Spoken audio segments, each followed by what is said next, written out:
What's up? Back again with another video. So a little update for y'all. I don't know if you noticed it. I know the video just started, but a little Coca Productions on the shirt. Y'all there. Wait, this one. Check that media on the back. Might get that changed, but I don't know just as yet. Shout out to Tevin at Palm Vibes, my boy, for hooking me up with these shirts. Much appreciated. Trying out a new lighting setup.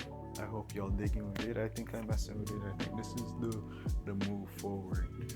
That we might stick with this setup for right now. But to get into the video, I wanted to mention this in the last video, but in this video, make this be the first. We're doing 2 minutes Tuesdays, just how Peter McKinnon used to do. So I want to start that here. I feel like knocking out a video every Tuesday for you guys and education will be super dope. So that's why I'm doing it. Today we're getting into aperture, shutter speed, and ISO, and what you need to know. Let's go. So aperture, shutter speed, and ISO all play a fundamental role in how you expose your image. They all have trade-offs, and I'm going to explain those to you now. So aperture is how wide your lens opens up. 1.2, 1.4, 1.8, 2.8.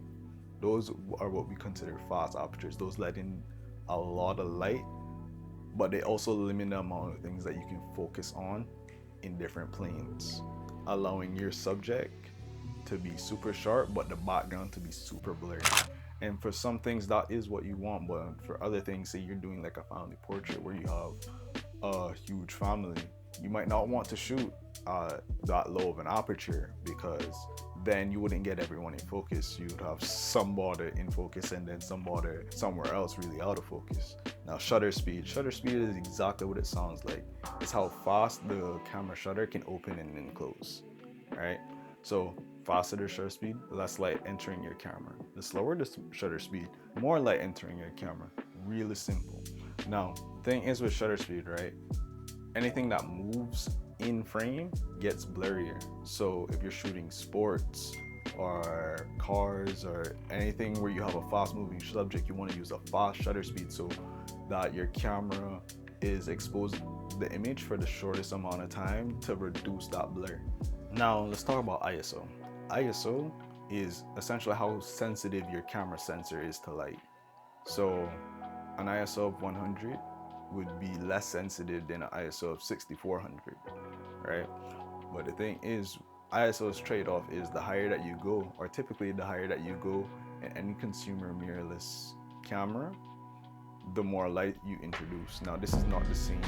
The effects won't be the same for all cameras. Some cameras have a dual base ISO, meaning it has 2 points in its ISO range in which the camera produces the least amount of noise.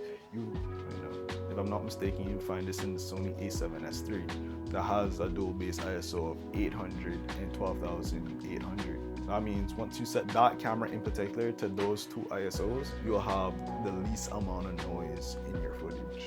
Now, that's it for this video.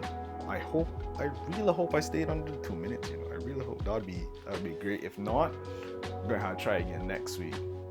But I hope y'all learned something. I hope y'all subscribe. If y'all haven't subscribed yet, leave a comment of stuff that you want to see, something that you want to see explained, and go out and get some EXP.